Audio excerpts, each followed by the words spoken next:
All right, good morning, everyone. Just in terms of a courtesy, I ask everyone if you're not actively speaking, please keep your microphone on mute. Sometimes we have echoes or weird artifacts that pop up. So good morning, everyone. We're at our Q4 Conservation Advisory Group meeting. And Britton, can I ask you to mute your microphone just for a second there? Yeah, thank you. Perfect. Excellent. So we'll get started with our Q4 advisory group meeting. I see we have a handful of individuals on the phone that are going to be our guest speakers this morning. We also have some of our standard attendees. I'm going to flip to our next slide here and provide just a quick safety moment.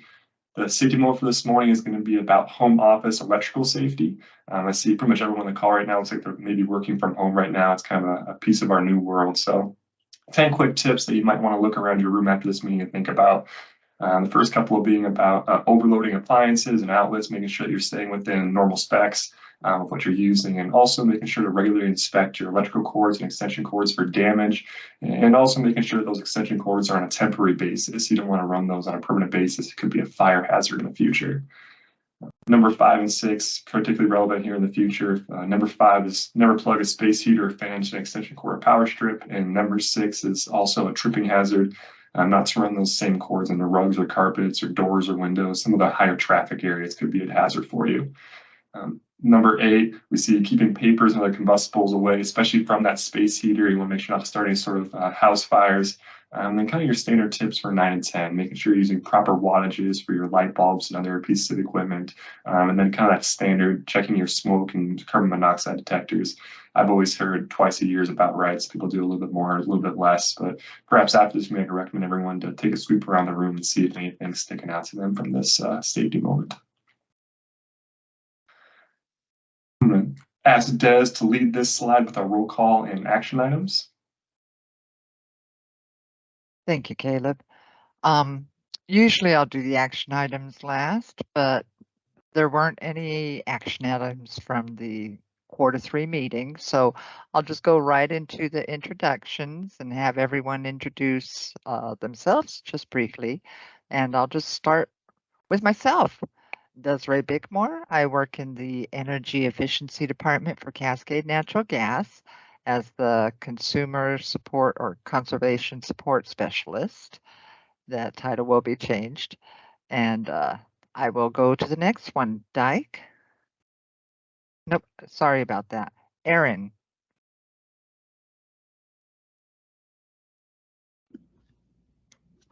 Hey there, Aaron Savati here with EnergyX as a guest in today's meeting. Really happy to be here with everyone. Thanks. Thank you, Aaron. Alex? Hi, I'm a guest along with Aaron. My name is Alex Cornelio. I'm the CTO and the co-founder of EnergyX Solutions. Thank you, Alex. Britton?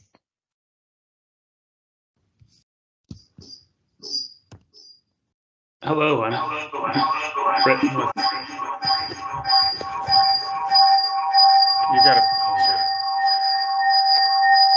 Oh. Jeremy's in the same room as me, and it's kind of his computer's reacting with mine, I think. I'm Britton with Energy Pro Installation, and we're just a guest on this call. Thank you, Britton. Carrie? Good morning, everyone. I'm Carrie Buren with Western Energy Efficiency Cascade. Thank you, Carrie. Brian? Yes, good morning, Brian Farnsworth. I work with TRC companies. I work in business development, and we are the implementer for Cascade Natural Gas Conservation Incentive Program for commercial and industrial. Thank you, Brian. Now it's Byron. Hello, everybody. My name is Byron Harmon. I'm a regulatory analyst with the Washington UTC. Thank you, Byron. Jamie?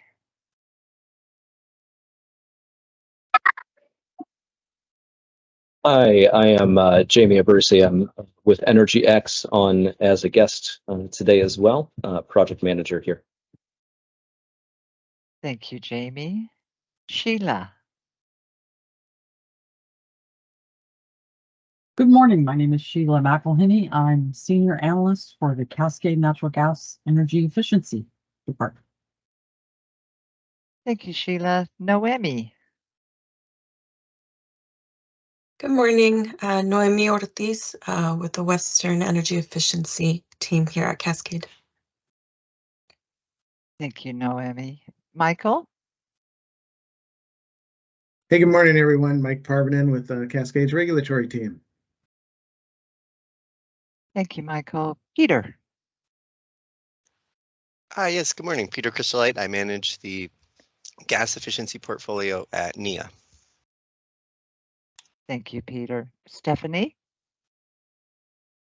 Good morning, Stephanie Reed, Conservation Support Specialist for Western Energy Efficiency Team. Thank you, Stephanie. Caleb.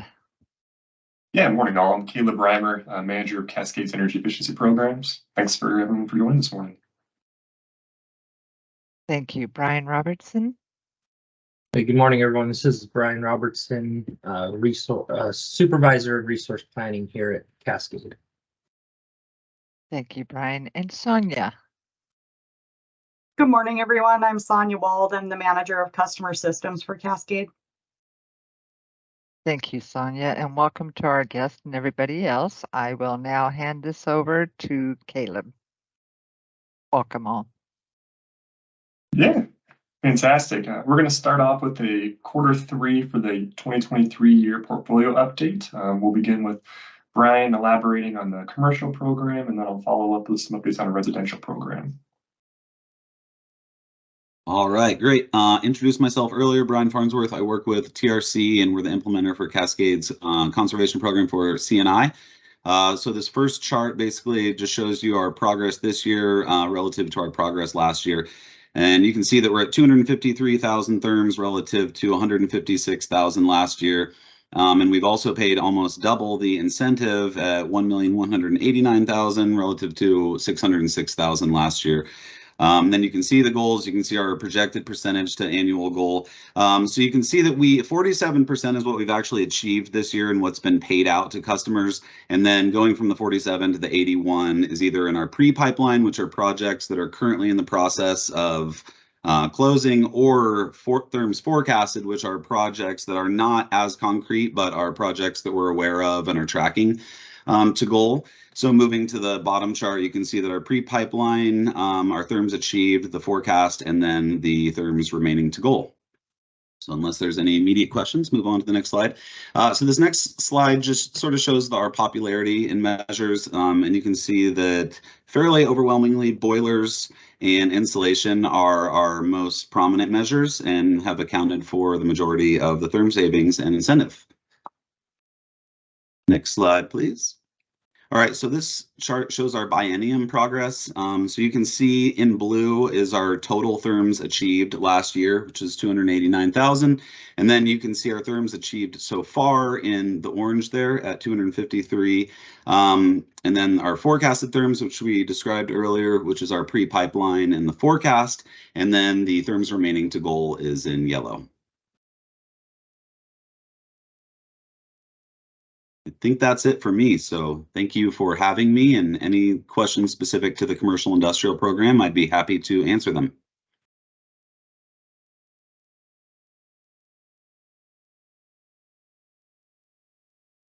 Great. Thank you, Brian. Of course, if any questions pop up throughout these presentation pieces, individuals, please feel free to do the virtual hand raise. More than happy to have questions pop up in general as they arise. Got a handful of residential program highlights. The first slide here, just want to touch on what I believe the most important piece of our program, being the aspect of team being number one. Over the past 6 or so months, we've had some vacancies in our program, which we've had to make sure we backfill, and we've been a bit resource constrained. So that's been something that we've been fighting with and dealing with, and actually being able to get those positions filled before the end of the year has been one of our goals, which has actually gone quite successfully. At this point, we've hired 2 program specialists in this quarter. One individual, Joseph, has just started full-time for us. Another individual will be starting on Monday, I believe. We're also in process of hiring 3 analysts. Those are positions which are each being backfilled. Our outreach analyst, individual who goes out in the community and works on spreading out the message on the benefits of energy efficient use of natural gas. They're anticipated to start the first part of November, and then we're looking to backfill a couple more analyst roles before the first quarter of next year ends. I also want to touch on the importance of the EE West collaboration. This is something that we've talked about for the past approximately 1.5 years. What that is a collaboration between Cascade Natural Gas in the states of Washington and Oregon with Intermountain Gas, which is facilitated in the state of Idaho. Even more important, in my opinion, is having a dedicated energy efficiency strategies manager, Kathy Wald, who's unfortunately unable to join us this morning. She's providing insight and direction to both programs, helping us move forward in the next biennium. I just want to thank everyone that's on the team right now for having great success in this upcoming highlight here. Without those individuals, we wouldn't be able to do it. Sharing our residential progress to goal on the screen. Quite a bit of information. I'll let individuals read through at their own pace. In summary, the green columns, we have our 2023 progress compared to the blue columns of 2022 progress in terms of both therms achieved and incentive dollars distributed. Overall, fantastic success for the program for the first three quarters of the year. Although we're only about 75% through the year for this data, we achieved approximately 89% of the therms with about 92% of our anticipated incentives being distributed, which is a great per therm incentive ratio that we were anticipating. Compared to this time last year, we're approximately 140,000 therms additional, which is fantastic. And we are anticipating to meet the pace of approximately 118% of our 2023 annual goal. That is something that we weren't necessarily anticipating this time last year, which we're very happy to have happen. In fact, this pace is actually going to be close to, if not enough, to meet our entire biennial residential goal for the 2022-2023 biennium, which is fantastic. We ended 2022 at approximately 99,000 therms below the forecasted number. So to be able to make up that difference this year, once again, I have to attribute to the success of the team, in particular with Carrie Buren leading the program delivery department. One thing I want to make sure that we keep in mind is the ebb and flow of how applications are received into the program. Typically, those applications actually increase in Q4. Perhaps you could attribute it to individuals testing out their furnace in right around this time of the year and figuring out needed how to replace and then submitting an application for it before the year ends.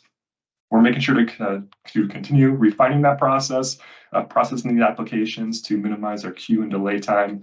We know individuals receiving those incentive checks in a timely manner is very important for us. It's a great piece of outreach, and it also provides trust in the program for any future projects for themselves, their neighbors, their friends, etc.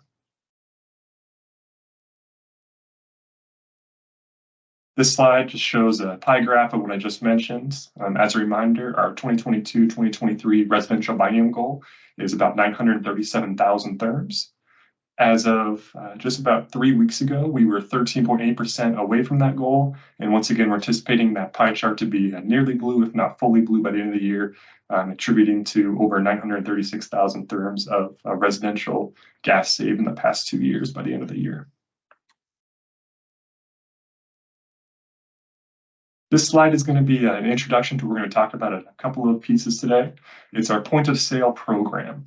The point of sale program is an offering which was introduced this past biennium and really grown this past biennium.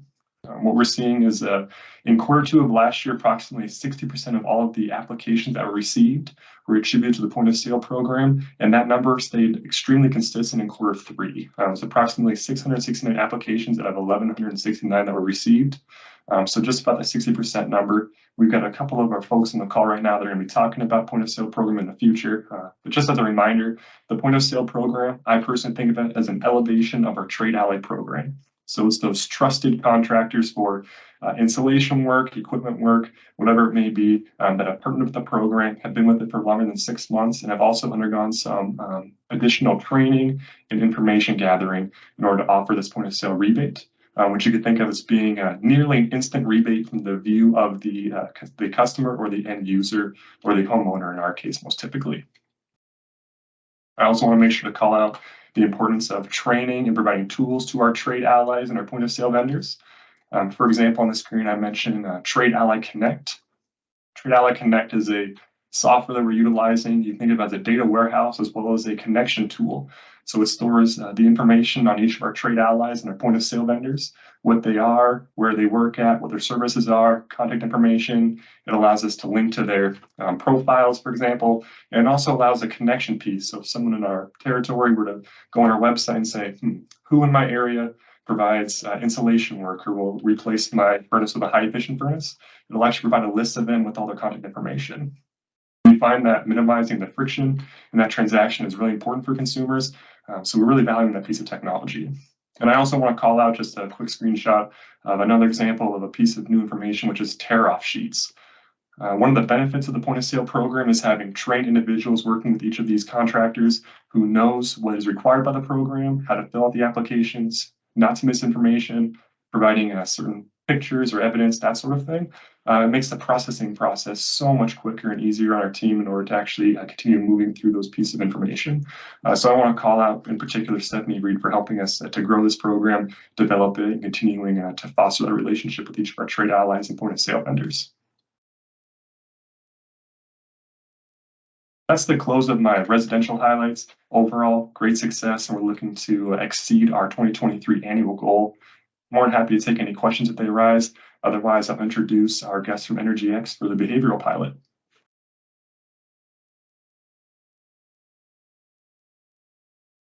Excellent. And of course, feel free, anyone on this call, to shoot me an email or a message, caleb.reimer@cngc.com if any questions pop up. We're happy to share any additional information that may help you.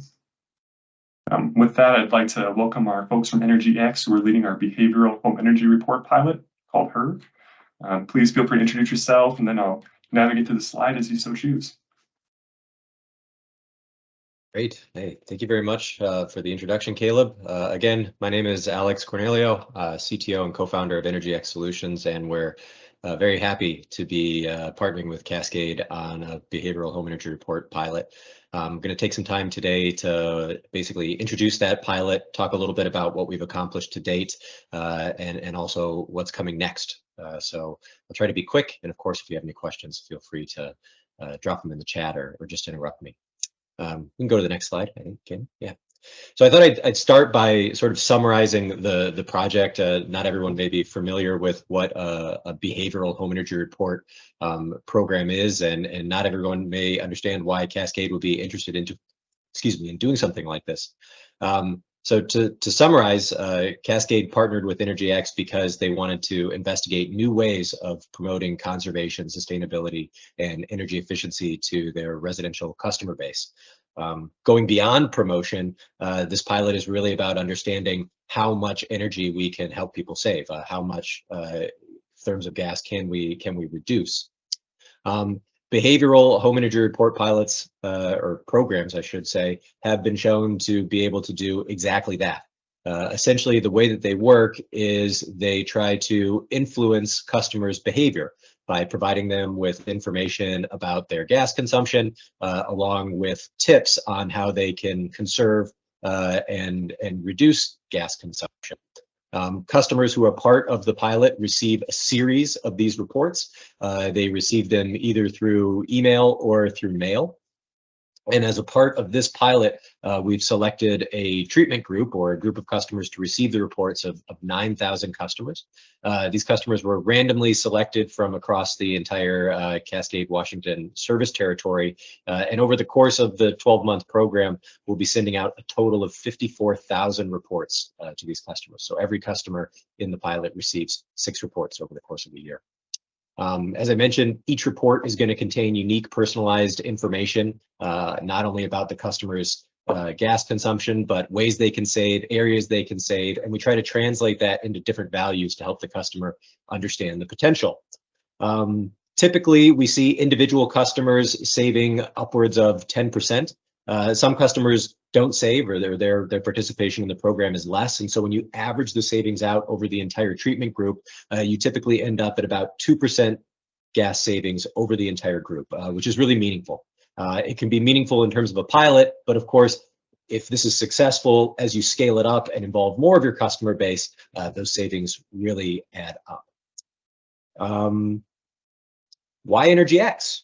Why did Cascade select us? Well, we are a technology company. We work all across North America, and we license our software to utilities, governments, and efficiency organizations, basically from the Yukon Territory all the way in the north, all the way down to southern Louisiana.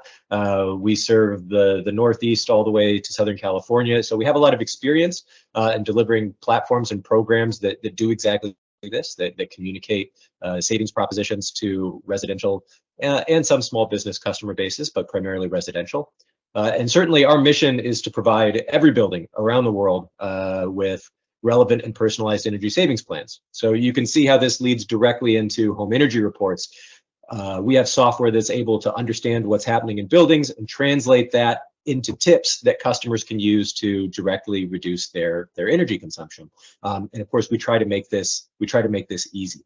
The way that we work with Cascade is, as I mentioned, we have the software services, which we configure and customize specifically for Cascade service territory, and then we license them that software on an annual basis so that they can run programs like this.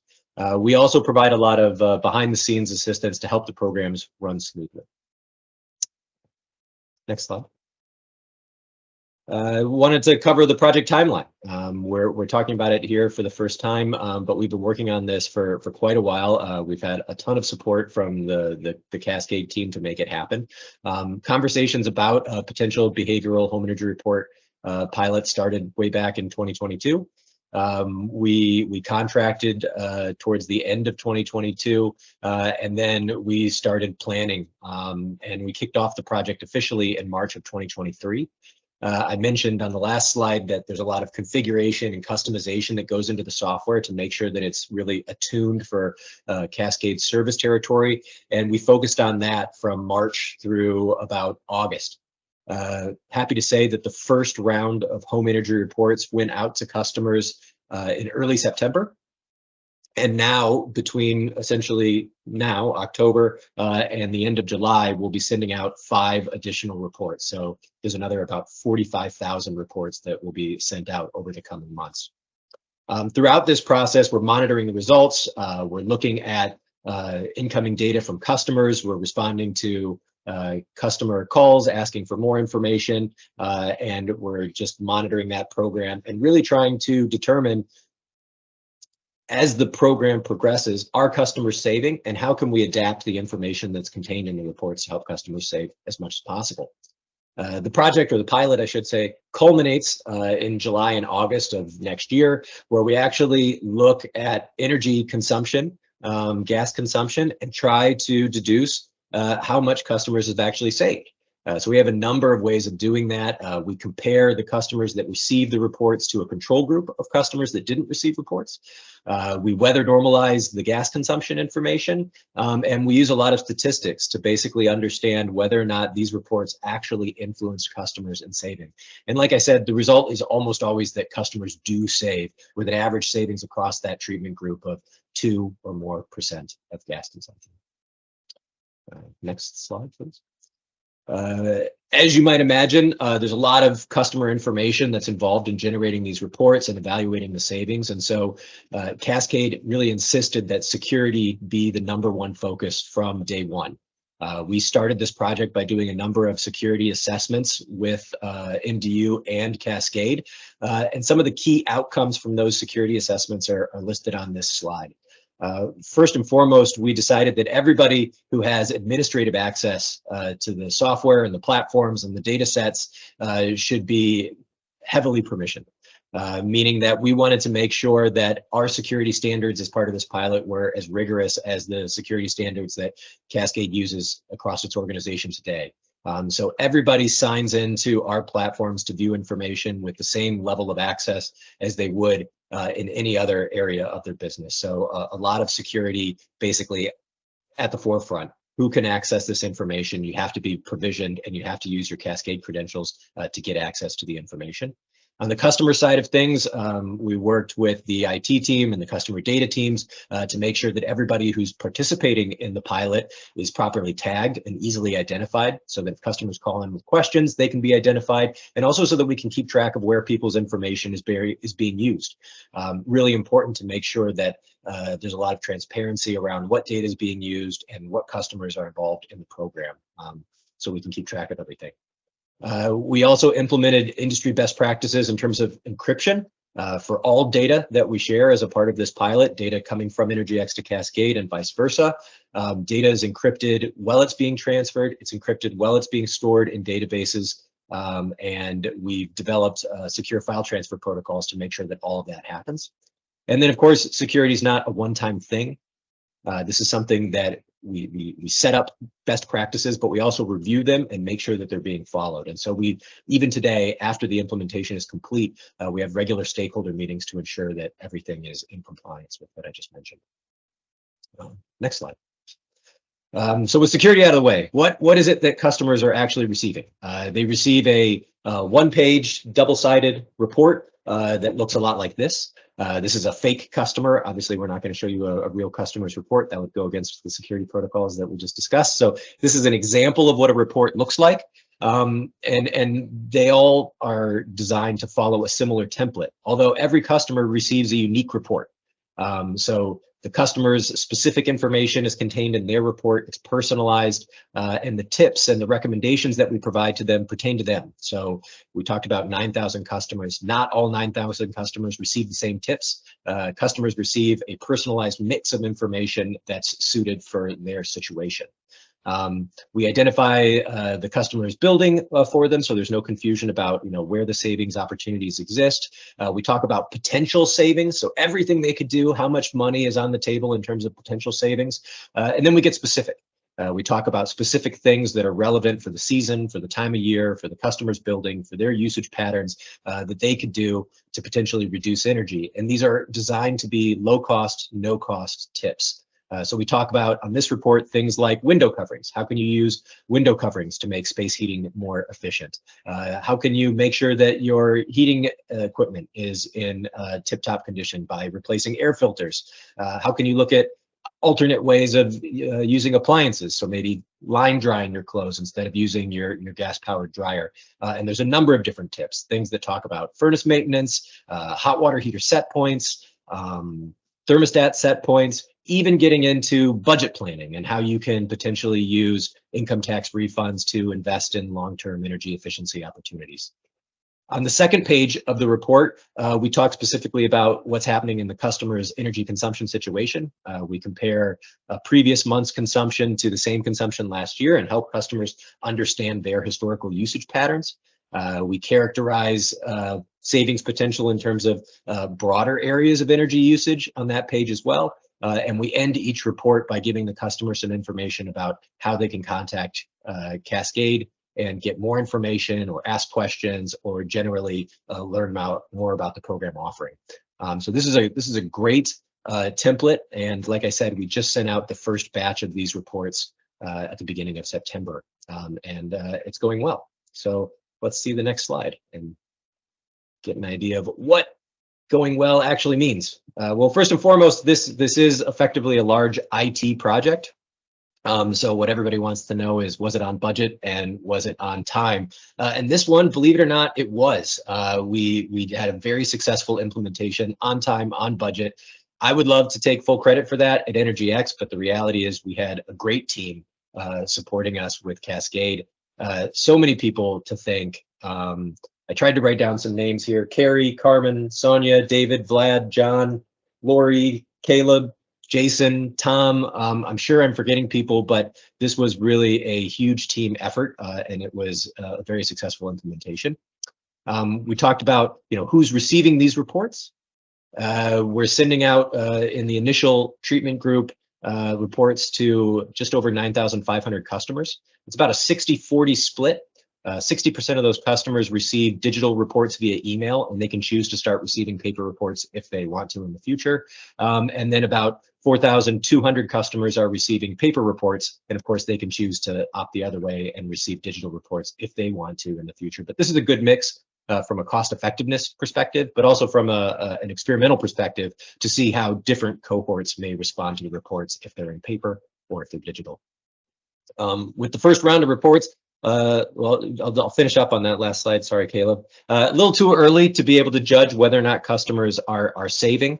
But what we do know is that customers are receiving the reports, and absolutely looking at the digital stats, these are fantastic numbers. So a 92% open rate, a 16% engagement rate. That means that we're seeing people interacting with the reports. They're clicking on things, they're reviewing it, they're looking at it multiple times.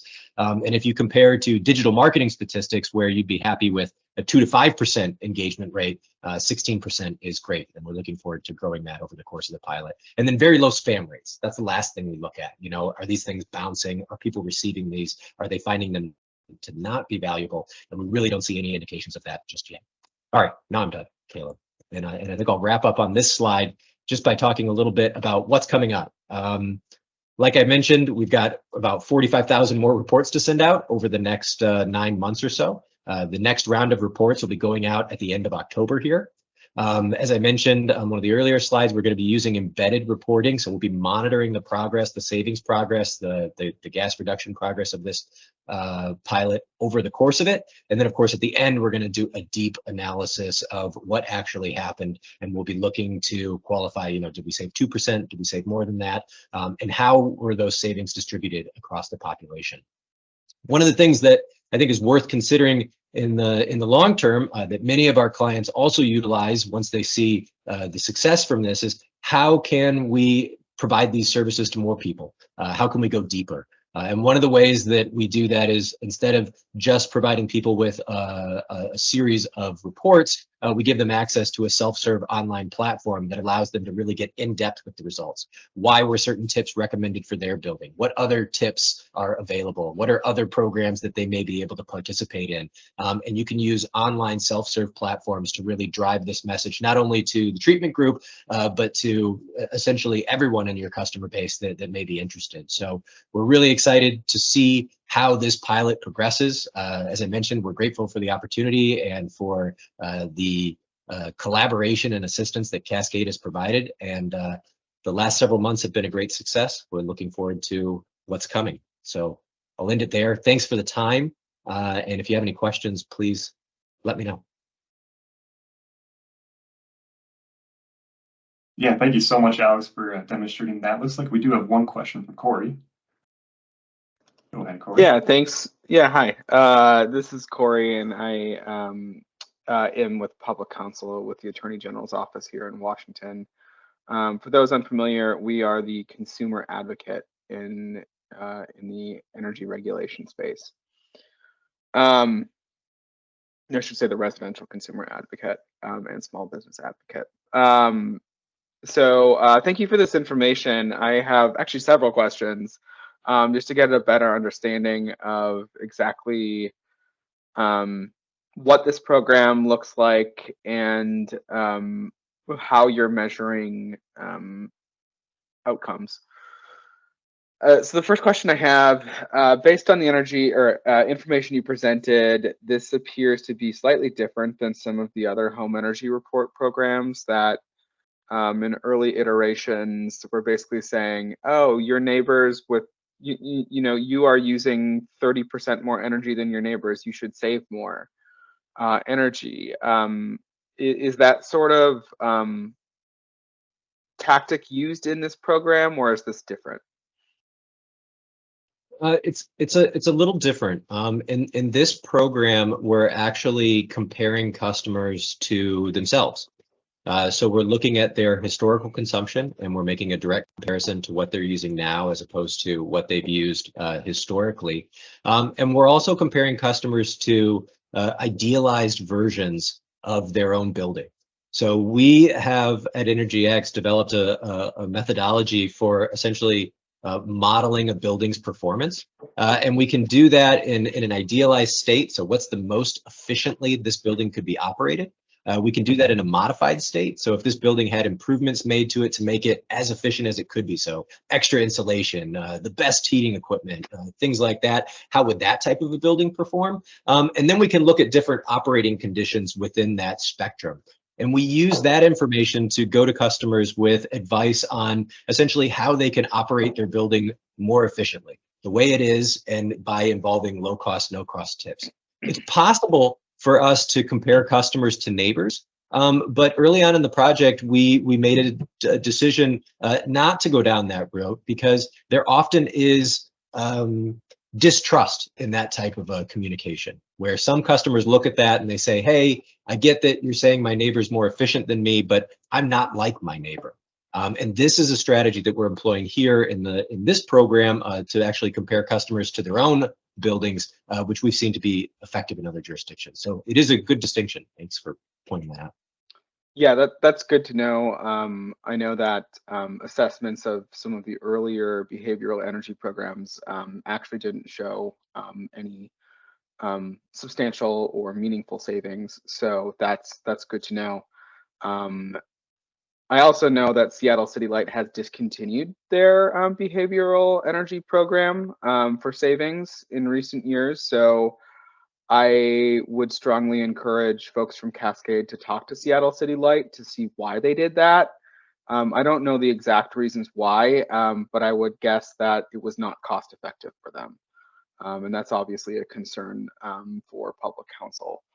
I also, in terms of the methodology that you're providing these recommendations, is this based on actual data of what is in individual homes? Because that's assuming that customers don't have the best insulation, they don't have updated water heaters, they're not changing their air filters. So where are you getting this data about what customers actually have in their home and what the quality of their housing stock is? That's a great question.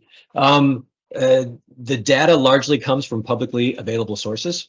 So where it's available, we look at municipal information about whether or not folks have applied for permits to do retrofits. We look at publicly available real estate information where houses are characterized in terms of how large they are, what's their vintage, how old they are. And then we also use publicly available energy audit data specifically from the region in which we're operating. So in this case, the state of Washington. And then we do a whole bunch of AI and statistical analysis on that. So we build custom models for this project that takes in all of that available public information as well as sort of higher level aggregate statistical information to determine how customers' buildings are likely performing. Energy data provided by Cascade helps us really to fine tune that for individual customers. But indeed, many of the recommendations are driven by publicly available information about specific customer buildings.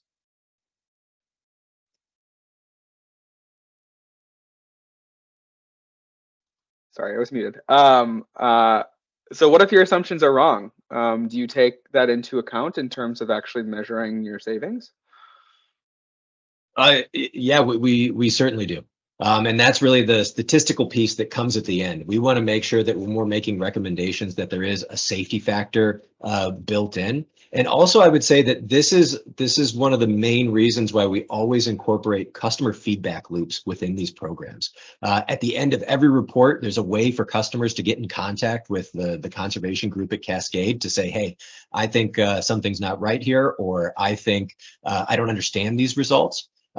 Carrie and her team are ready to field those questions, and it's at those regular stakeholder meetings that specific information gets passed back to EnergyX, and we make changes either in aggregate for all the reports and the way we're presenting information, if it's a sort of broad point of confusion, or with individual customers where we can actually go in and we can look at their data and say, wait a minute, we missed something here for this customer, and we need to rectify it. So these are definitely not set it and forget it type programs where you just say, okay, here's the reports, pump them out 1 every 2 months. It's a very active program where we're consistently looking at what it is that we're doing and asking ourselves, how can we improve, both in the aggregate and at the level of specific customers. Okay. A few more questions. Sorry for just rapid fire questions here. There was just a lot of questions that came up during the presentation. So one of the obvious or probably obvious factors that can affect customer behavior is their monthly bill. How do you account for any sort of interim rate changes that occur during the period that you're studying the effects of the program? When we're tabulating savings, we look at actual gas consumption. And when we look at what may have impacted customers to save, that's where we involve a control group. So you may say, well, customers are reducing their consumption because there was a rate change. gas is more expensive, and so customers are now using less gas. That's something that we would see both in the treatment group and in the control group. And so through that comparison, what we can say is, well, some of these savings were actually because of other factors, be it, other advertisements that are happening in the market, or rate increases, or other factors which are generally affecting the population. And we can sort of tease those general factors out using the control group and really discern what was it about the reports, what was it about the treatment group that nobody else got that delivered savings. So there's definitely a lot of consideration that goes into weeding out what savings are the result of something else versus what savings are actually a direct result of this report program. I hope that answers the question. Yeah, I think that does. And just to understand the sample that's being looked at here in the pilot, are these customers that have opted in, or is this just customers who will receive an email that they weren't anticipating? My understanding is that these customers have provided consent in other areas. And with every opportunity, with every report that we send out, if these customers don't want to be a part of this program, or they want to pull back their consent at any time, they can do so. Particularly for digital customers, there's a number of different ways that they can revoke their consent. In some cases, just us being unable to deliver emails to them constitutes a change of how we count their participation in the program. So we're looking at consent through a number of different areas, and customers can always pull that consent if they so choose. Okay. Does your analysis of results account for that this could be some sort of self-selection bias in terms of results? I don't know exactly how it's correlated, but this isn't necessarily a direct connection, but I have seen studies that look at behavioral programs, and political affiliation is highly correlated with how much people actually save through behavioral programs. So, it stands to reason that there might be some sort of self-selection bias through that process, and I'm just wondering if that's something you've observed, or you might be looking at. Those are sometimes things that we look at the end of the program. So we'll try to use available demographic data to try and screen out why customers may have behaved in a certain way. When we selected the treatment group, we didn't specifically look for any sort of factors that may be historically correlated with greater program participation. So in that sense, the treatment group wasn't selected because these are top consumers or bottom consumers. We tried to get a good mix of everybody that would be representative of Cascade's overall service territory. And by and large, customers were only considered not eligible for participation if they had explicitly not given consent in the past, if their usage was so low that it would be really difficult to discern whether or not they were saving. And I think there was one other factor, but we didn't look at demographics. We didn't look at anything like that. We tried to take a sort of random group of customers, if you will. Carrie, I also saw your hands were up, so I don't want to monopolize the conversation, and you may have stuff to add on these questions. You're on mute. Oh, you're muted, Carrie. Thank you for that, Alex. You covered everything really well. I was just about to confirm that we had the conversation about whether we should look at high energy consumers and target them early in the pilot. And we stepped away from that because we wanted it to be completely random. We also thought high energy users might be more susceptible to higher savings, which would skew the results. Thank you, Carrie. Sonia, sorry, I saw Sonia also might have had some input. Anything you care to add as well, Sonia? Yeah, I was just going to add, when we did the selection, we did do it randomly. The only criteria that I remember being in our selection is we did try to make sure that we got people from every zip code, so that we weren't concentrating in one area of the territory. But there was nothing in our criteria looking at consumption at all. I mean, other than making sure, obviously, that they were an active consumer. But nothing to make sure that they were, you know, a high consumer or anything like that, for exactly the reasons that Carrie and Alex stated. We wanted to make sure it was random. And I'll even go as far as to say that we as IT weren't, we did not let Carrie and her team pick and choose from the list that we provided. We purposely made it random. Yeah, Thank you, Sonia. Corey, does that address your question? And is there any other questions you'd like to ask?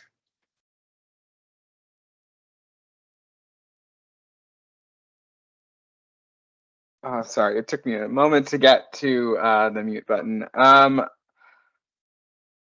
I do have another question, and this may not be the best question for your team, Alex, but perhaps others can look at this. One of the big concerns that's historically surrounded behavioral programs like this is verification of savings.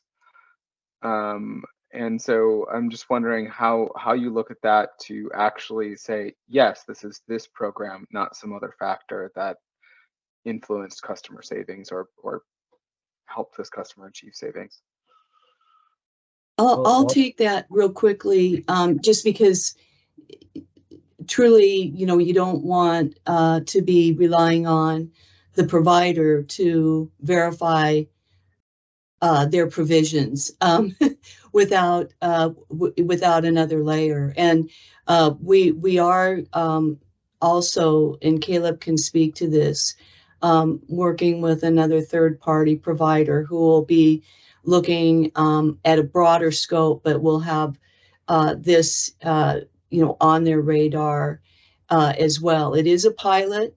It was Monica was clear with the CAG that the CAG had requested that Monica, the previous manager, that she engage in pilots to, you know, learn through cycles of learning and improvement.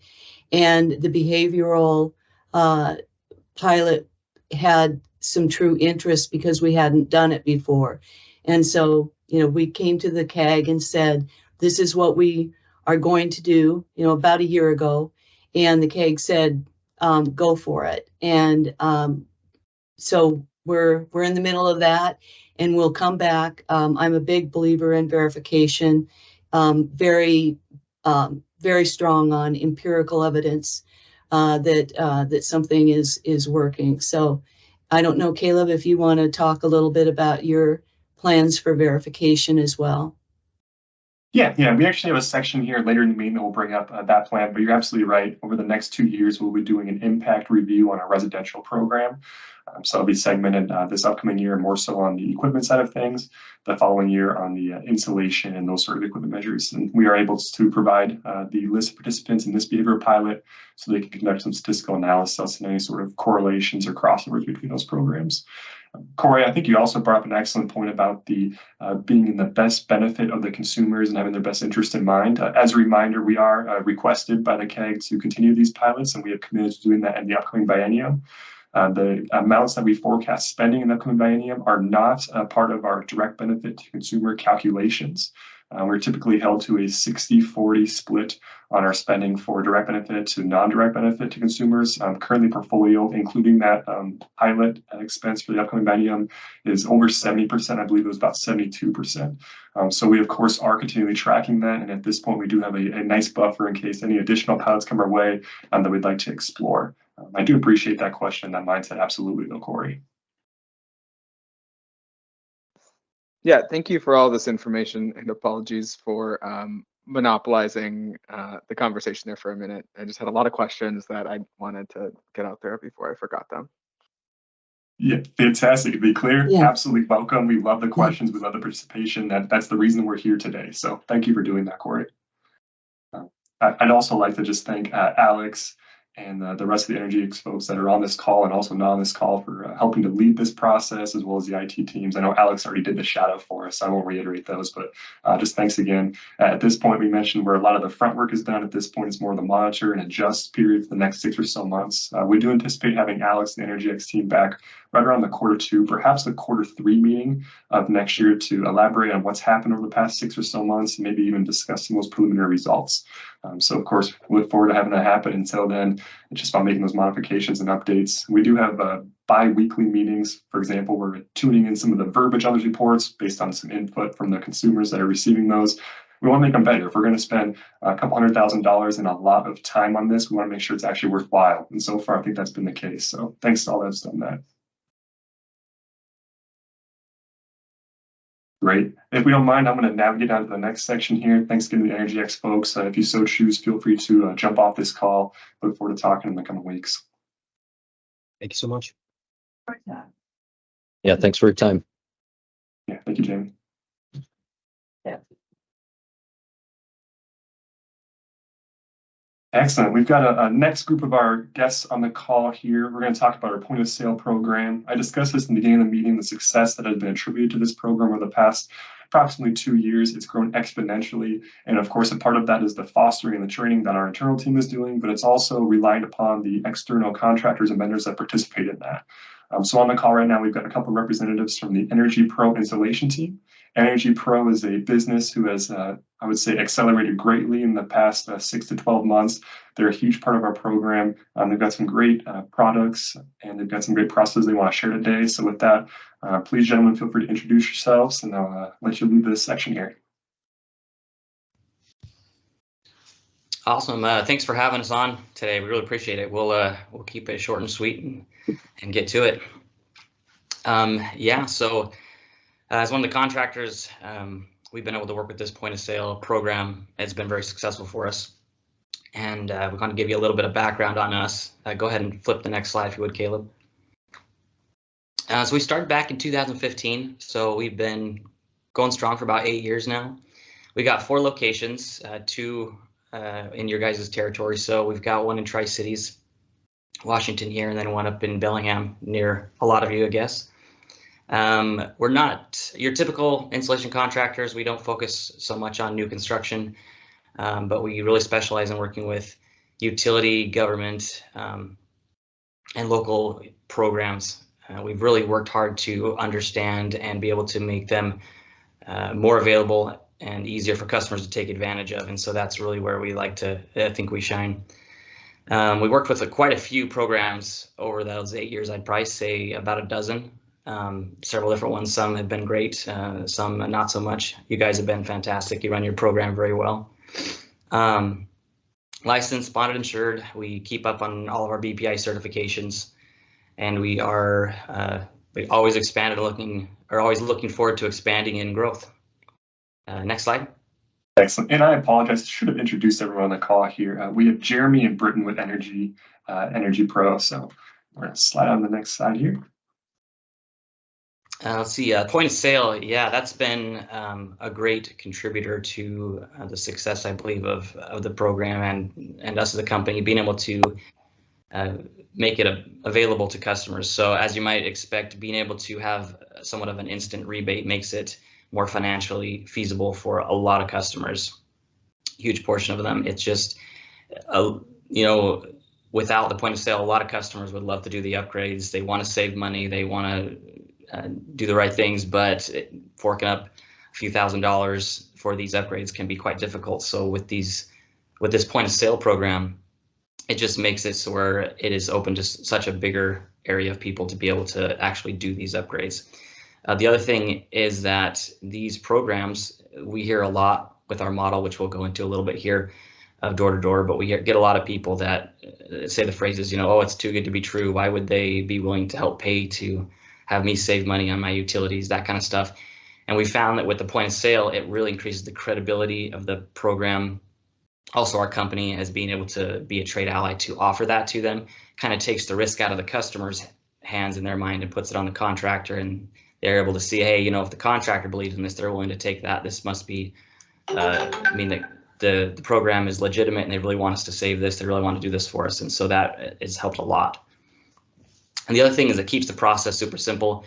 Like most things, people like things that are simple, a lot of paperwork, things that understand, things that are new to them. So the point of sale gives us the opportunity to be able to shoulder a lot of that responsibility for the customer. And so we get able to just keep it simple, walk them through the process, and explain to them the details, and then be able to handle a lot of the paperwork side of things.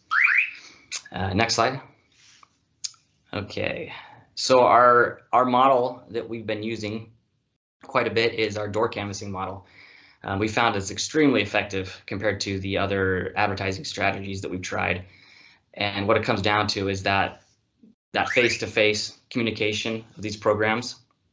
As I mentioned before, a lot of the customers hear these rebates or programs that are out to help them, and it just feels they're iffy about it. They want to make sure it's legit. It sounds too good to be true. So face-to-face, I think, gives that they're able to ask questions. They're able to see a person who's professional representing this and be able to give them a lot more information. The other thing that works really well with that is the word of mouth. When you're in a neighborhood explaining these programs and you're able to help several homeowners out, the word tends to spread quite easily from there. They get excited about it and what Cascade's doing for them, and they'll tell their neighbors, hey, have you heard about what Cascade's offering?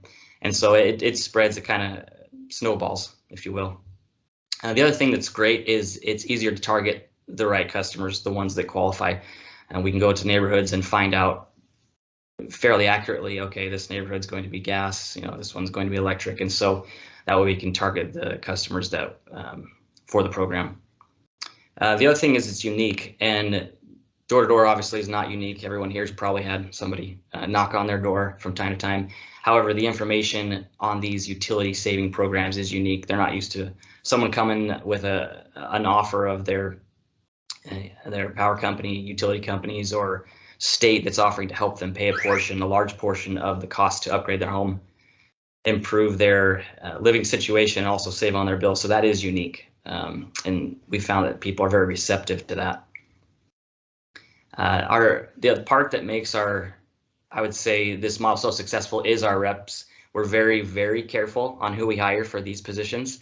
Most of our reps have been with us for years, and they've been either close friends or relatives, just because we know that this is the face, the representation of not only our company, but the utility companies that we represent. And so we're very happy with their work and attribute a lot of our success to them. When we go into an area with our representatives, we always make sure to get the state and local licenses to do the door-to-door soliciting properly. And of course, we follow all the guidelines. I want to make sure that we follow exactly how the program is dictated, that information should be presented to their customers. Okay, thanks, Caleb. Next slide. And actually, this one, I'll go ahead and for our quality control, I'll go ahead and turn it over to Britton. Yeah, my name's Britton. I'm also with Energy Pro Installation. So on the programs, our biggest thing is to make sure that we do quality work and that our everything goes the way we plan it to. We're super careful about who we hire and the training they get. Basically we've got the BPI certification. We do some of the trainings with BPA.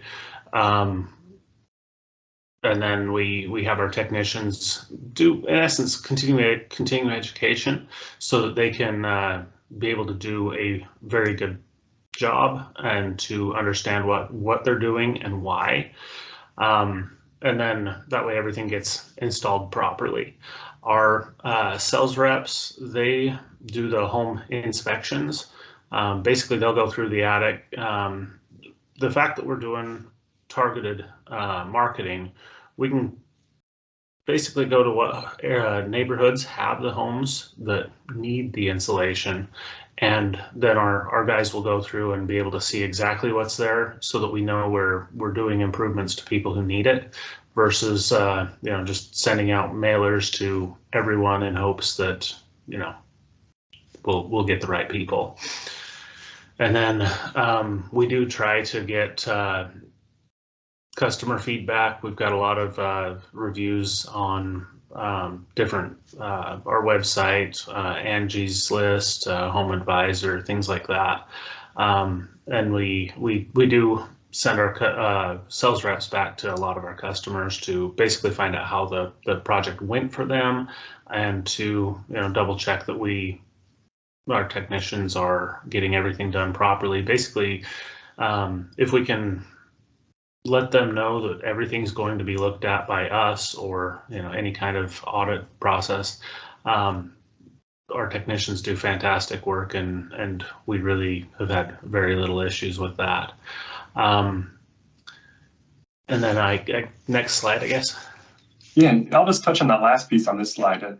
We mentioned the importance of inspecting. Carrie brought up the fact in the previous topic about the importance of, yes, of course, we trust the vendors that we're working with to provide some great data, some great results of what we're expecting, but that's just not enough. We want to make sure we're doing some third-party verification. In this case, that verification comes through some inspections that are being fostered. Actually, I believe Noemi is going to be talking about that here in just a second. Of course, it's also facilitated by some of the pre and post data that's collected on, say, that tier sheet that we did an example of, or just some other forms that are being built out. Thank you very much. Move on here. Yeah, and then as far as your rebate program, you guys have been great for the customer service. We've worked with a lot of programs where there's particular ones where we can send in an email and get an answer back in a week or two. You guys have been fantastic. We've got somebody we can ask questions to anytime we need it. And then as far as the communication, it's just been great. And then as far as the point of sale, in essence, if the payout isn't quick enough, it's impossible for a contractor to do enough work to even make a difference. You guys have been fantastic on that as well.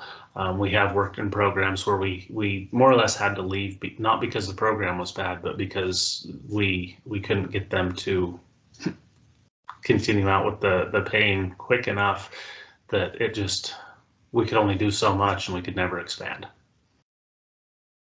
Yeah, excellent. Some additional information that might help the group in regards to that quick payout. Fully agree. Just in terms of the scale here, we're oftentimes talking about hundreds of thousands of dollars that these businesses are floating between the payouts and actually doing the work. At this point, we're targeting a 20-day return, approximately 3 weeks, in order to actually process those payments. And hopefully you gentlemen are actually experiencing that right now. We know it's so important for these businesses, not just some of these larger, more experienced companies like Energy Pro, but also some of the slightly smaller contractors to be able to enter the market. If I recall correctly, there are, I believe, 19 additional point of sale vendors that are currently in our network. And of course, they're different sizes. We want to make sure we treat them all with the utmost importance and courtesy. And I've said it a couple of times, but I want to also just once again thank Stephanie Reed, who's on the call right now, for helping to foster a relationship, continue those communications, and being a reason why we're talking about the success and the partnership on this call right now. So thanks all. Anything else we'd like to add here, Energy Pro team?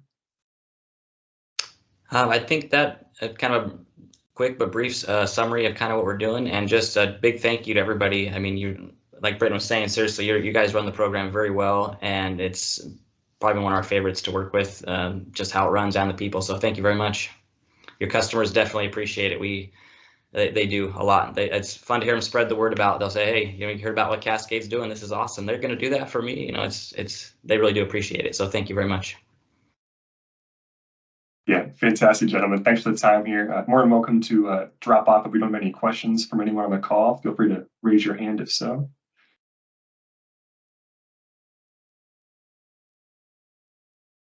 Excellent. Thank you, gentlemen, for participating. If we don't mind, we're approximately halfway, maybe 60% of the way through the agenda.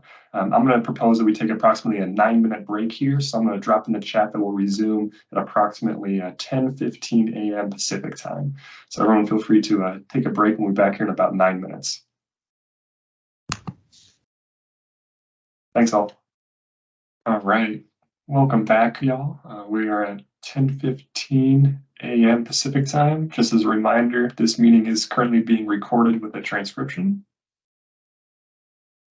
if we have Noemi on the line, welcome her to hop on and we'll talk about our low-income program updates.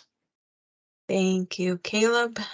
And actually, we're starting with I believe our jobs completed and measures. So Sheila is presenting this first portion. So if she's on already, I'll pass it on to her. Thank you, Noemi. I'm right here. Can everyone hear me? Yep. Very good. Well, we've had a fantastic 3 quarters of 23.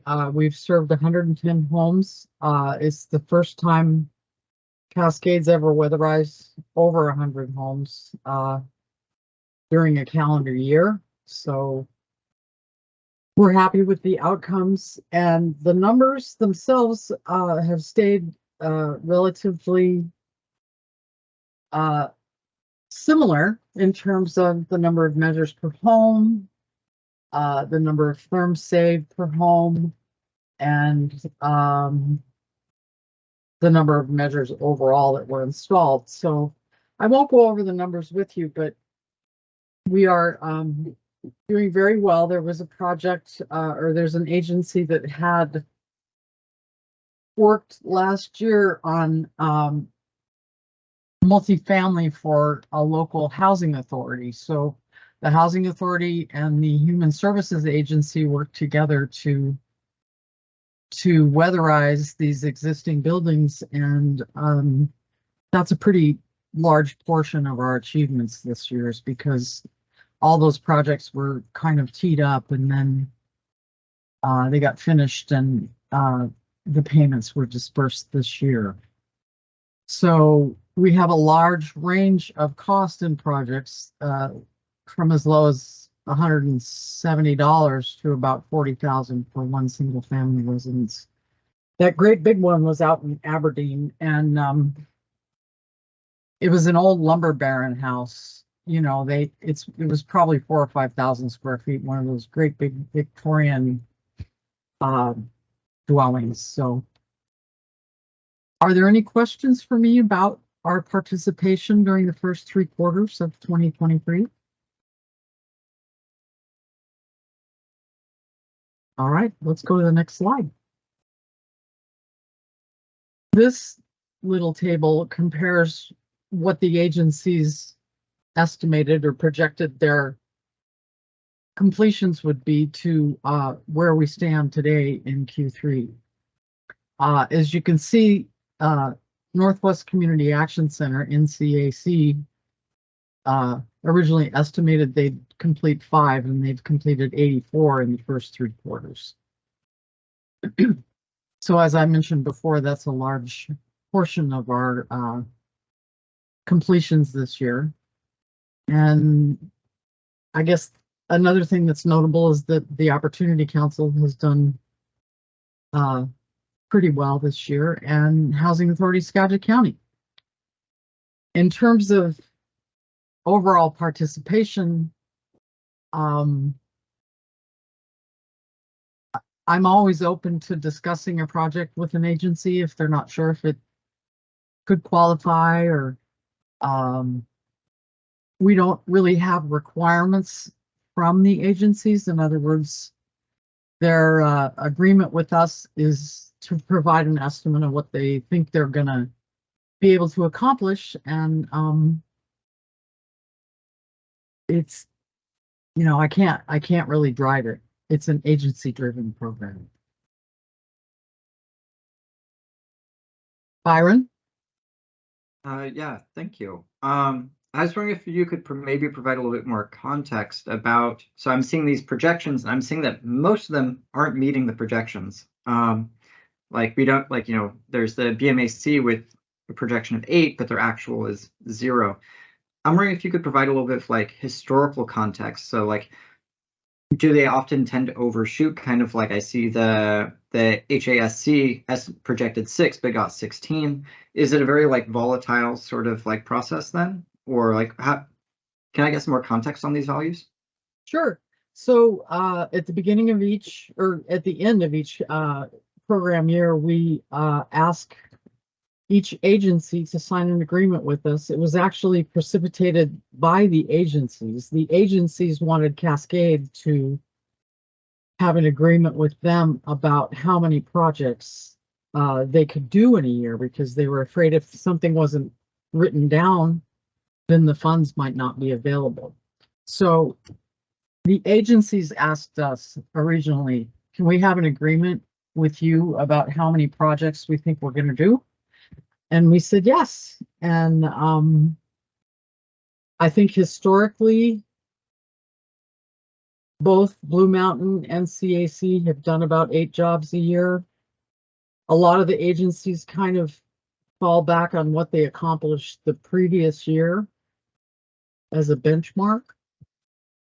And we could easily get 8 projects from one agency in the next quarter.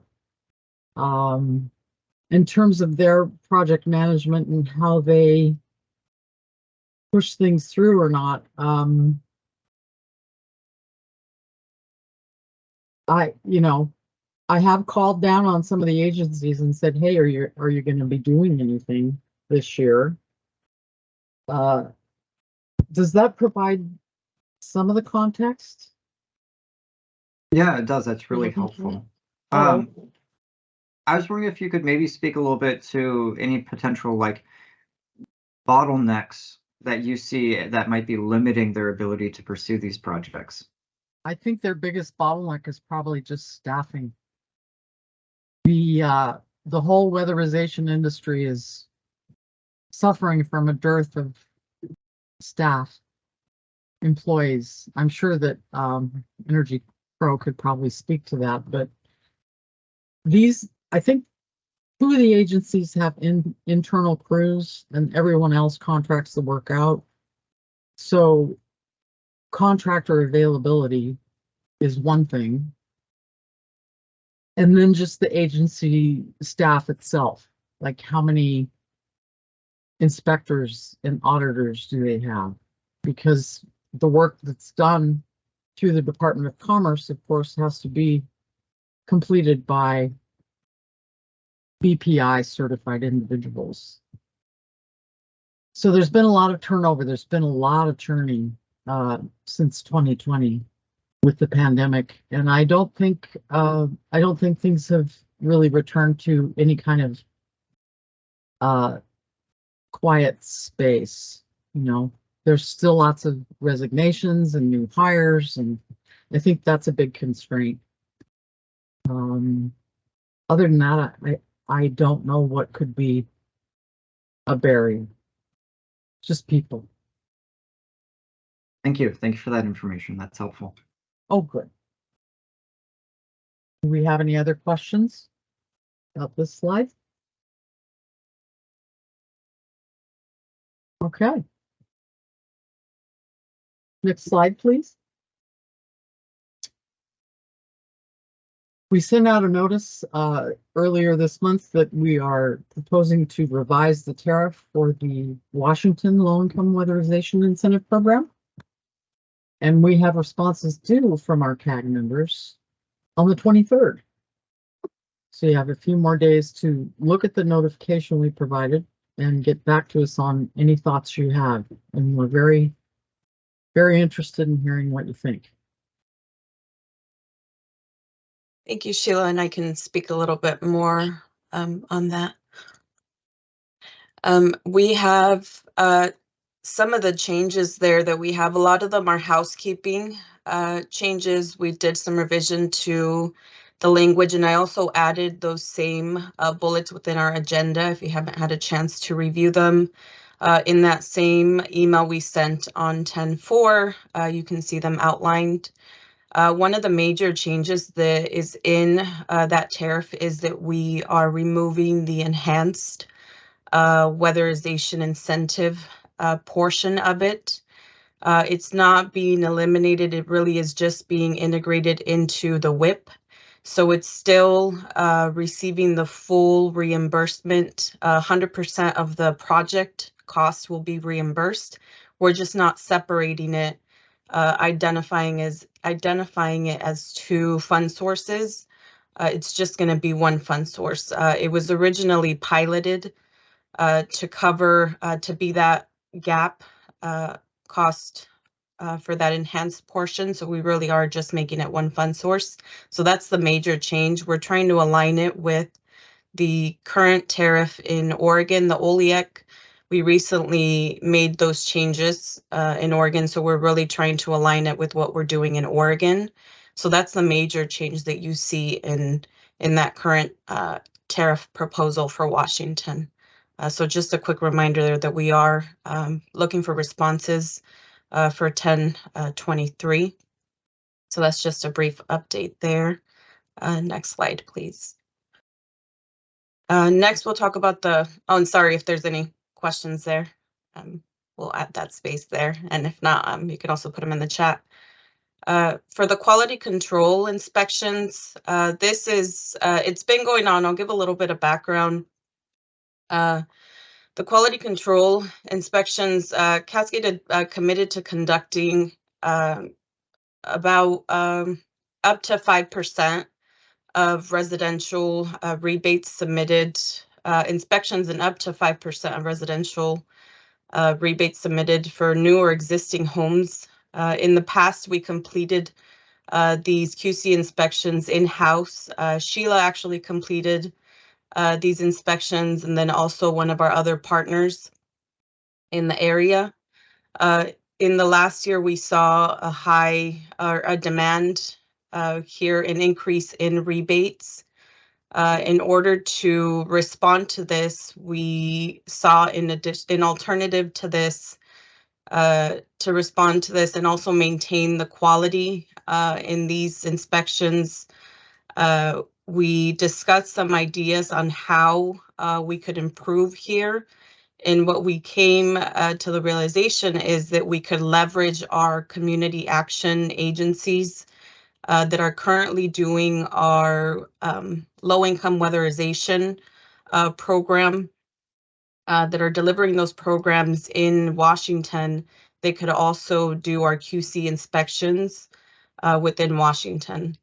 As of today, we do have 4 agencies on board, and they're covering currently zone 1 and 3. We are currently in conversations with another agency to cover zone 2, which is Kitsap Community Resource. These are the agencies currently on the slide listed that will be performing these inspections.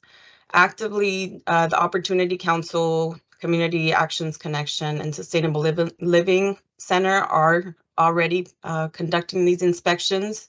The other 2 will hopefully soon conduct some of these inspections. Some of the things that we already realize we're addressing with positives that are coming out of making this change with our quality control inspections and how we conduct them rather than doing them in-house is that now working with the community action agencies, 1, we're helping address some of the capacity issues within Cascade to do these in-house inspections. 2, we're leveraging the community action agencies' expertise, the building science expertise, and 3, it creates an additional revenue stream for the agencies that they can then continue to put back into the community. And 4, it also helps build capacity during their low production seasons, which usually ends up being during the winter. When the ground is frozen, they do less weatherization in the area. So this will help us kind of pick up inspections for us, and it'll create work for them. Also, some of the things that we will do during this time is do some tracking on a monthly basis, which will be tracking the number of inspections per agency, number of completed inspections per agency, the pending inspections, uncompleted inspections, which measures we inspected, the rebate amount, and then also closely tracking notes as to if the inspection was completed, and if it wasn't, why, noting why we weren't able to complete it. Per month, we are sending about 15 inspections and potentially getting done 10 out of 15 inspections per agency. So the number we're still working with, but we are trying to hit zones 1, 2, and 3 at this time. And Sheila will cover a bit of the process in the next few slides as well on how we go through the selection process of which projects are inspected and such. And that's, yep. If there's any questions there, and if not, Sheila will cover the rest. Questions for Noemi? All right, so we run our standard non-low income program through a piece of software, and it's lovely. And all the projects that are set in approved status are eligible for an inspection. So any project completed with Cascade Natural Gas is, I don't want to say they're all subject to inspection, but everything that we pay a rebate on can be inspected by the company. So I can just go in and, for example, we use Sustainable Living Center. They've been partnering with us for inspections a really long time.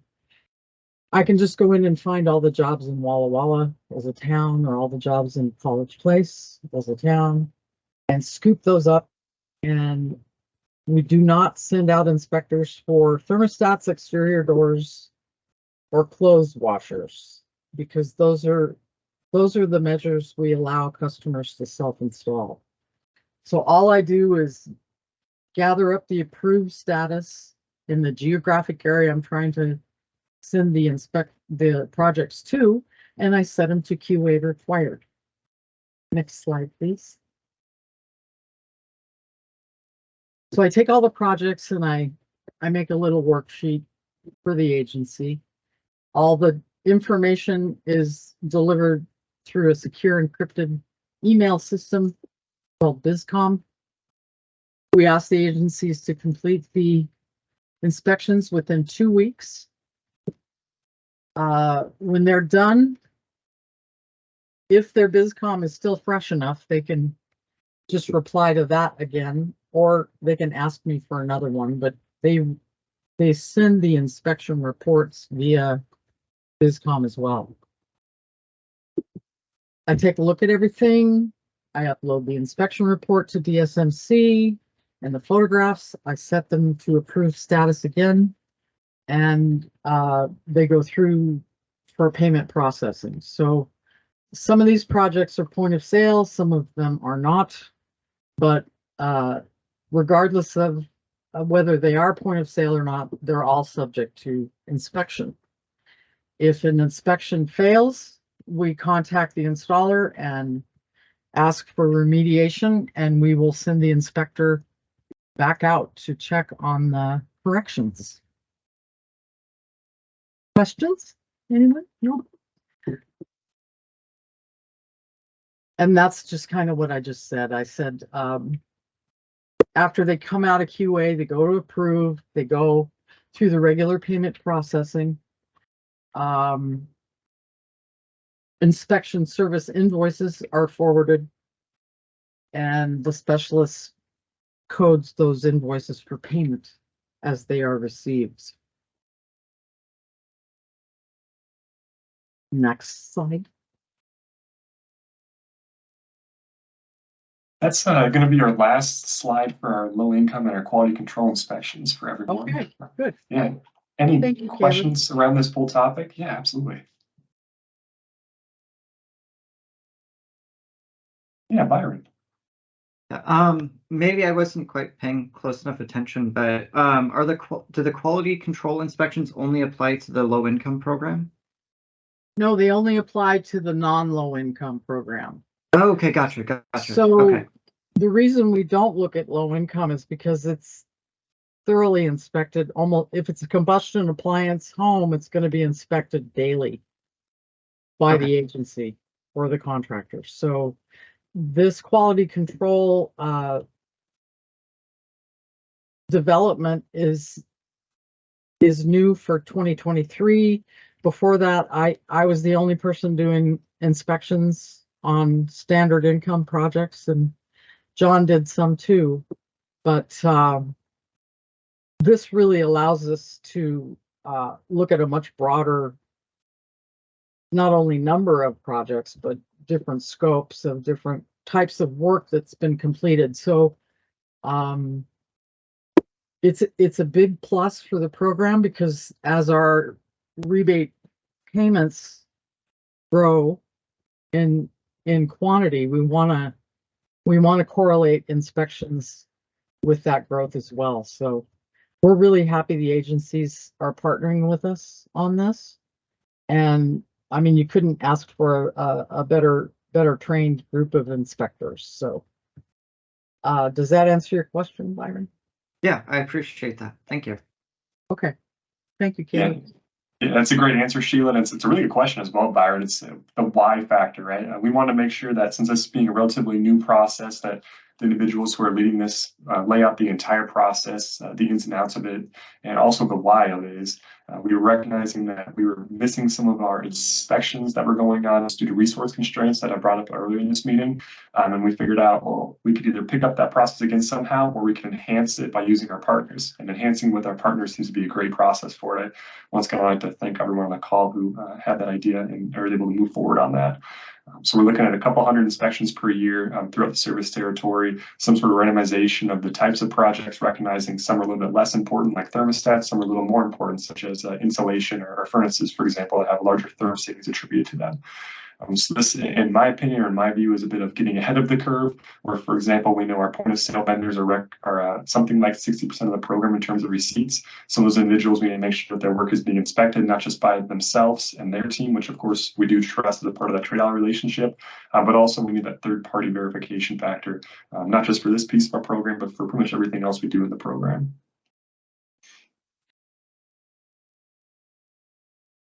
And thanks again, Noemi and Sheila, for outlining this and driving these processes forward. Extremely important.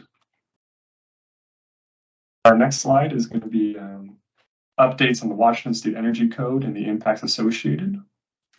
I believe Ty Jennings, our building code expert, is on the call right now. I'm going to turn the microphone over to him. He's been tracking this process very diligently, sending updates to the team on a continual basis, and also helping us determine what sort of impacts are going to be attributed to our program for not just this year, but also for 2024, 2025, and beyond. So with that, Ty, feel free to introduce yourself, and I'll navigate to the next slide. Yeah, good morning, everybody. And thank you for the introduction, Caleb. My name is Ty Jennings. I serve as the building codes specialist for Cascade, as well as the MDU utility group family. If you'd go ahead and bring up that first slide, Caleb. So can someone confirm, can you hear me? Yes, I can. Okay, yes. Perfect. Thank you. So just an update here on the Washington State Energy Code. As many of you are likely aware, the Washington State Energy Code continues to go through a process related to addressing the EPCA, that is the Energy Policy and Conservation Act. Most recently, the implementation has been delayed. This is the second delay. The current intended adoption date of the 2021 code series will be March 15th of 2024. Initially, this code was set to go into effect on July 1. It was delayed and now has been delayed a second time. This stems from the Berkeley decision, the California Restaurant Association versus City of Berkeley, that said that natural gas cannot be banned indirectly or directly through energy codes unless it complies with the exceptions identified within EPCA. So the process to amend the codes involved a technical advisory group. Those were convened. They reviewed a series of proposals that were submitted from interested parties. The TAG then forwarded a set of the proposals forward to what's called the Mechanical Ventilation and Energy Subcommittee. The MVE is a limited body of the State Building Code Council. It's a select committee. From there, the MVE then took those same proposals, forwarded them on with their blessing to the State Building Code Council. The council recently met. They have decided to move forward with the proposals that were forwarded by both the TAG and the MVE. And we are currently waiting for the filing of a CR 102. The CR 102 is a draft set of the rules. Once that is filed, a period of public comment will be opened. That public comment period has to run a minimum of 20 days. I am anticipating this CR 102 to be filed hopefully no later than next week. So once we see that, we will be working across with industry partners to review public comment and really just get a good idea of what this code is going to look like and see how that is going to, what that's going to do for our offerings through our energy efficiency programs, as well as our ability to serve customers. So we will be reviewing that as that public testimony is ongoing. And then towards the end of this year, likely middle of December, we will see a filing of the CR 103. Those are the final rules that will be recorded with the state. So until that happens, again, that'll be mid-December, we really don't know what the 2021 Washington State Energy Code will officially look like. We do have pretty good idea that the Washington State Energy Code will allow for federal minimum efficiency natural gas equipment. If that is the case, obviously that allows us room for our incentive programs. Couple things worth noting as it relates primarily to new construction. The Residential Energy Code will see an increase of credit requirements. Again, this is for new construction that increases from 5 to 8 for medium dwellings. But there are some options for high efficiency natural gas equipment that are now included. In Commercial Energy Code, we will see a separate compliance path for natural gas. But this similarly is going to have an energy credit system that will result in about a 2 to 4 times increase in the number of energy efficiency credits required if using that natural gas compliance path. So those are a couple updates there related to the Washington State Energy Code. I'm happy to answer any questions if anyone has any.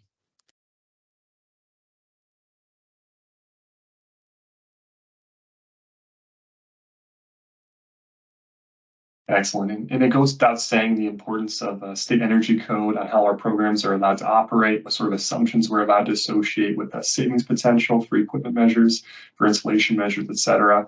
So it's really valuable to have someone such as Ty that's on our team providing continual updates and helping us develop things like our potential assessment, our program plan, looking through some of the forecasts and updating tariffs, that sort of thing. As it stands right now, majority, if not all of the assumptions that we incorporate into the conservation potential assessment that we're using for the upcoming biennium are still in place with this Washington State Code update in the first part of 2024. So a lot of those assumptions are still being held in integrity. Also, the timing at this point seems like it could work out well for the program. We are anticipating updating our tariff in the first quarter of next year to reflect the changes in our 2024 and 2025 program plan. So some of these things could fall in line quite well if this is how everything ends up shaking out come middle of December, as Ty mentioned. And if there's no other questions, we can move on to an E&V update. Great, thank you, Ty. Thank you all. Great, I've got just a couple of slides here to update the team on progress and forecasts for our EM&V as well as our biennial conservation plan. So we're nearing the end of this meeting at this point. In terms of our EM&V update, the first bullet is likely not a surprise to anyone. We've been partnered with ADM Associates, which I'll refer to as ADM going forward, to complete annual third-party EM&V for the company. This is a requirement, I believe it was 9C of our last biennial conservation plan conditions document. What's important though is in the past few months, we've actually renewed that contract to go through 2026, and that will actually be the entirety of the requirement for us to do a review of the program on no more than a 4-year cycle. Of course, come 2025 or 2026, we'll look at either renewing or adjusting that plan depending on what the climate's like at that time. Most importantly, the first phase of this project has been completed and filed. It was filed on the 15th of September and had excellent results for us. And I'd first of all like to just thank the commercial implementer programs that we work with, TRC for the partnership that we worked with through them. Overall, the report found that there is no statistical significance of claim to realize energy savings. Someone who's not in statistics could say, you saved what you claimed, which is a great way to think about it. Additionally, we found that the portfolio of offerings aligned with similar findings that ADM has gone through in the Pacific Northwest region. And very surprisingly, this was not data that I was expecting to be able to gather, but we were able to find this. 93% of all respondents were satisfied or very satisfied with the energy efficiency program, and over 95% of respondents were satisfied with Cascade Natural Gas as the provider. Once again, this was a subset of commercial members of the program who have engaged since 2019. Going forward, I mentioned the contract being extended through 2026.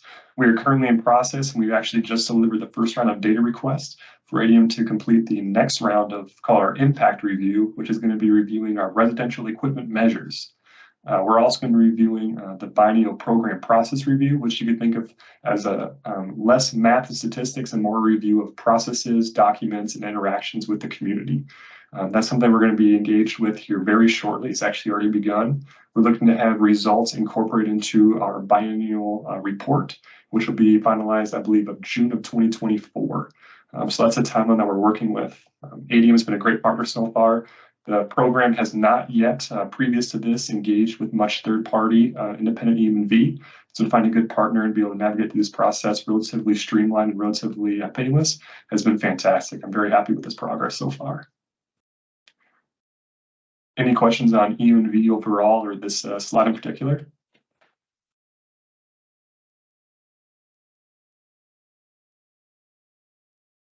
Excellent. The last topic I want to bring up is our biennial conservation plan. Those in this call, I believe everyone should have received a draft, which included a narrative, exhibits, work papers, and a proposed tariff. I believe that was sent out last Thursday, so just under a week or so ago. We're requesting those individuals to provide any feedback by the first part of November, so that we can incorporate some changes and get it filed by the deadline of the 15th of November. Some of the highlights that I want to bring up in that plan, once again, it's approximately 50 or 60 pages of narrative, as well as some exhibits and additional program plan documents. So I definitely understand if highlights are appreciated. And the highlight being, number one, is that the incentives offered, they're for all cost-effective measures that are identified in the CPA. That is a requirement which we've held to in the past and we continue to hold ourselves to in the future. Some of the highlights of things that I think are going to be most important for the program going forward is an emphasis on fuel and behavioral agnostic savings. We call those envelope measures typically. Things like attic insulation, duct sealing, floor insulation, prescriptive sealing, and wall insulation.